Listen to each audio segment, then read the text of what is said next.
드디어 일본이 꼬리를 반쯤 내렸습니다.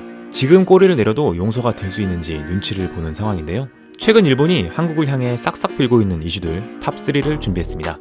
내용이 갈수록 강해지니까 채널 고정해주세요.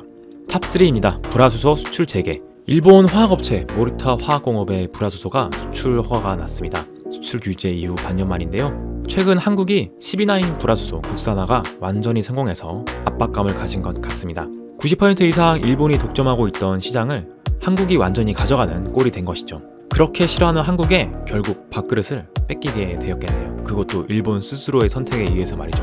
어떻게 보면 일본이 가장 싫어하는 상황이 아닐까 합니다. 덕분에 12나인 불화수소를 개발 성공한 국내 업체 솔브레인 주가는 천정부지로 치솟고 있습니다. 반면에 밥줄이 끊긴 모리타 화학공업은 주가가 많이 빠졌죠. 수출 규제를 해제한다고 해서 한국 기업들이 일본 불화수소를 다시 구매할지는 모르겠습니다. 점차 줄여나갈 것 같네요. 잘됐죠? 일본 정부는 좀 더 열심히 일해주시면 좋을 것 같습니다. 이 소식을 들은 일본인들의 반응은 어떨까요? 다행이네 일본. 모리타 화학이 도산하지 않겠다. 한국이 수입하지 않으면 모리타는 파산했어. 이거 모리타 화학이 망하면 일본 정부에 배상금 청구할 수 있어? 한국의 대승리. 일본은 솔직하게 사과하고 한국에 사달라고 하는 편이 좋아. 이제 주제 파악을 하고 있는 것 같습니다. 큰 손을 억지로 떼놓은 일본 정부는 과연 모리타 화학을 살릴 수 있을까요? 기대되네요. 탑2입니다. 일본 정부가 연내 한국에 대한 대폭의 양보안을 정리할 계획이라는 일본발 루머가 돌고 있습니다. 현재까지는 루머지만 일본에서는 뜨거운 이슈라서 탑2에 뽑았습니다. 그들의 반응은 어떨까요? 반드시 그렇게 될 것이다. 단교를 목표로 하는 것이 아니었던가? 이치가 있는 일본이 양보하면 세상은 끝.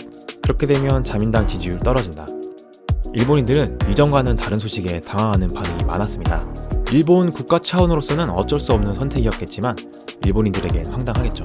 탑1입니다. 일본 자민당 서열 2위의 친한 행동. 아베 총리가 속한 일본의 자민당이죠.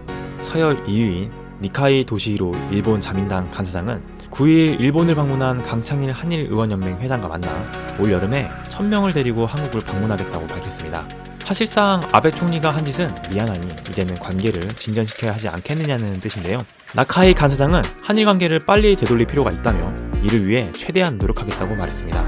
당연히 이런 어려운 사정을 모르는 일본에서는 비판이 많았습니다. 그들의 반응을 보시죠. 조공 외교지. 문화 종주국인 한국이다. 이 소식이 진짜면 바로 매국노다. 일본의 암덩어리. 돌아오지 않는다면 말리지 않겠다. 한국과의 관계 개선은 어떤 장점이 있어? 한국에서 뇌물 받는 건 아닌가? 일본인들은 이 소식을 도저히 믿을 수 없다는 반응이 대부분이었습니다. 일본 기업의 손실과 일본의 손해가 막심하다는 내용은 잘 모르기 때문이죠. 지금까지 일본이 꼬리 내리고 있는 이슈들을 모아봤습니다. 재밌게 봤다면 구독과 좋아요를 눌러주세요. 좀 더 만들도록 하겠습니다. 셜록이었습니다. 감사합니다. 땡큐!